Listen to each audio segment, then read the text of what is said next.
I've been writing since, well, I've been writing all my life. As soon as I could write. I've been writing as a hobby since as long as I can remember. And in terms of writing to try and make a living out of it, I've been writing since 1989. What I enjoy about writing is it's an art. You know, I enjoy the arts. I really enjoy the idea that I can make something that other people see a value in just by sitting down and thinking about it and writing it down. I like what's the most important thing about writing to me is the fact that it's a creative activity. My first book that we sold was a book called The Cat with No Tail, and it was a picture book. And Helen Taylor did the pictures. She does a lot of the pictures for my books, for my picture books anyway. She's also the mother of my children.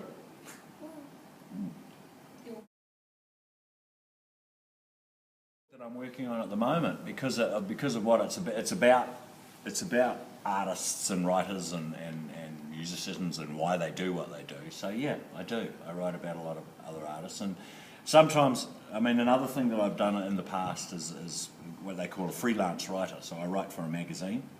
I used to write for a magazine called Mana Magazine. So, and what I used to do for that was what they call profiles, where they would send me off to go and talk to someone, and I would write a story about them. And quite often it was, I wrote a story about Gavin Bishop, you might know of Gavin Bishop. He's a writer, illustrator. I've heard it. And yeah, so yeah, I do. I write about it. And I find it very interesting to write about other writers because we all have our kind of own strange way. Approached me. Just the fact, well, my first rejection letter. Because what happens is you write a story and then you choose a publisher basically and you send it away. In the old days we used to do it by post, snail mail. Now we do it by email. And I sent the story away, and like I said, they turned it down, but they said some really good things about it. They said, well, maybe if you changed this a bit and did a little bit of that and, made those kinds of changes, it was very encouraging. So, and then I sent it away again to another publisher, and they kind of did the same thing. I was getting nicely rejected, which is strange to understand, but it's because it's a very hard game to get into. So the fact that publishers were going out of their way to tell you, this could be good if you did this and this and this, was that encouraged me a lot.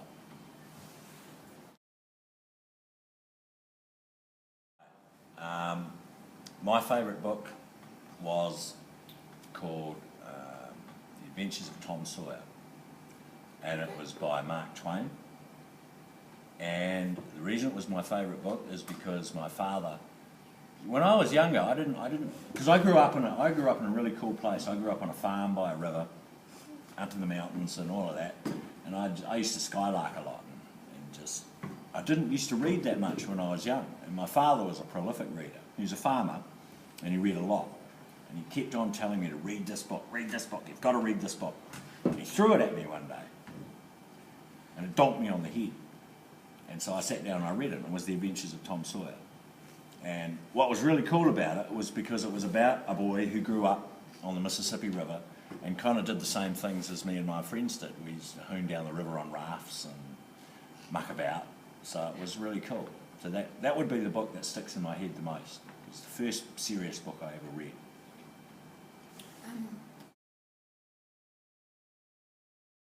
Yeah. Myself and Helen went up to the Motueka Valley, which is where I'm from. It's up near Nelson, and we stayed up there for about 6 years. When my mum got sick, and my mum and dad were on the farm, and my mum got very sick, so they needed help to run the farm. So we went up there and lived there for 6 years. So we were writing and doing our artwork up there.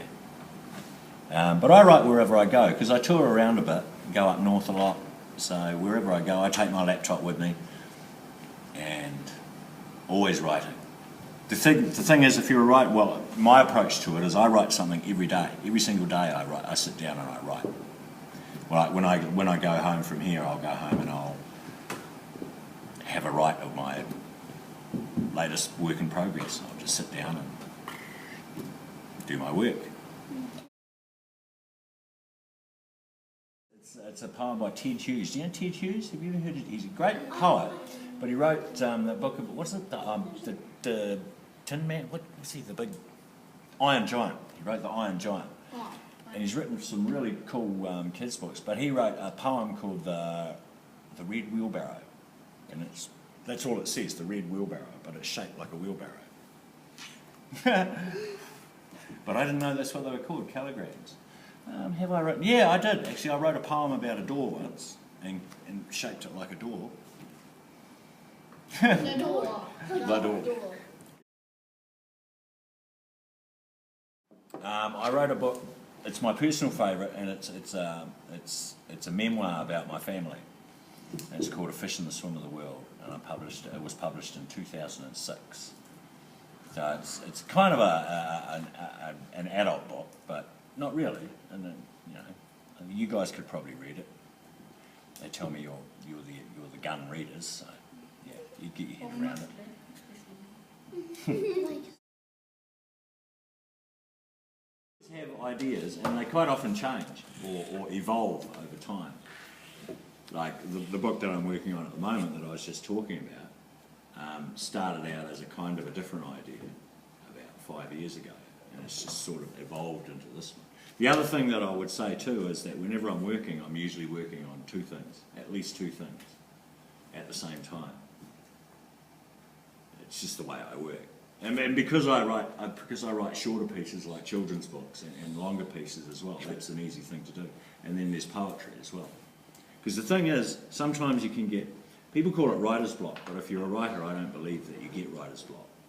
You can get a bit kind of stuck sometimes. That's actually So what happens then is you go away and you write something else. So it's always good to have two things on the go.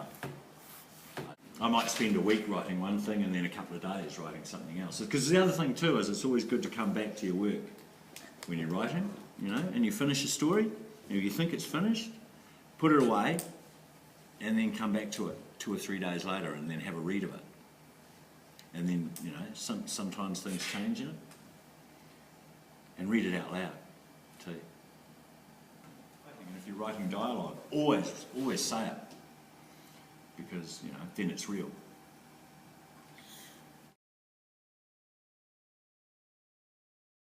Roundabout ways. Writers get very kind of secretive about it. Because you always want to know what everyone else is doing, but you don't want to tell them what you're doing. So we kind of talk in circles.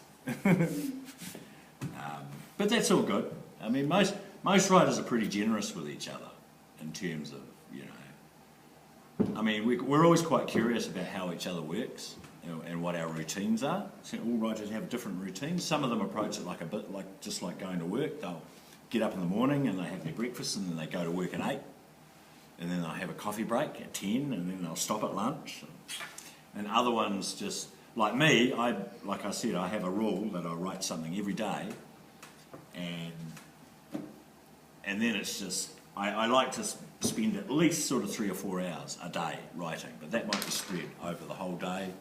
And sometimes if I'm on a roll, I might write for 8 or 10 hours, across a day. So, but we do. Māori's the only other language I've written, and I'm not fluent in it, but I can sort of write it better than I can speak it. A sled dog book that's coming out on the 28th, which is next week, next Thursday, that has a very large non-fiction segment in it just about Lyttelton and what happened here between 1901 and 1987 in terms of sled dogs and their involvement with Antarctica. So yes, and like I said, the other book that I'm working on at the moment, which I hopefully will get published maybe next year, has a big part about Lyttelton and people from Lyttelton. So yeah, I mean, Lyttelton's a really interesting place. It would be hard if you're a writer to live here and not write about it, because it's just a cool little town, full of cool little people. So Well, I find with kids' books, I like if I'm writing an animal character, it's generally a quirky or mischievous one. Same with people. I think yeah, it makes them interesting. Yeah, they're usually quirky. They usually have an element of mischief about them. Kind of rat bags that you like. You know, those kinds of characters.